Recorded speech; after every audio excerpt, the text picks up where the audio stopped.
Bonjour. Le FMI a relancé le débat sur la stagnation séculaire au sein des pays développés. Après avoir connu un rythme de croissance de 2,5% par an, avant la crise de 2008, les pays développés ont expérimenté une croissance 2 fois moins importante depuis, seulement 1,3%. On peut bien sûr y voir l'effet de la crise. Mais là où ça devient inquiétant, c'est lorsque le fonds prédit que ce niveau n'augmentera pas de façon significative sur les années à venir. Il estime que la croissance rebondira à seulement 1,6% par an d'ici à 2020. Il y aurait donc une stagnation séculaire. Les avis sur la question divergent.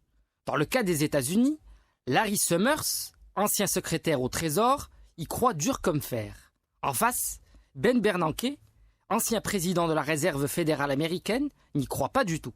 Une interminable stagnation séculaire semble en réalité peu probable, car toutes les études qui la prévoient se basent sur une croissance de plus en plus faible de la productivité.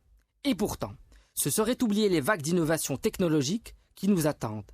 Ces dernières pourraient faire bondir la productivité d'un seul coup, créer une demande inattendue pour ces nouveaux produits et donner vie à d'immenses industries pourvoyeuses d'emplois. Que faire pour cela? Continuer à investir en recherche et développement, ce que les pays développés ont fait sur les dernières années.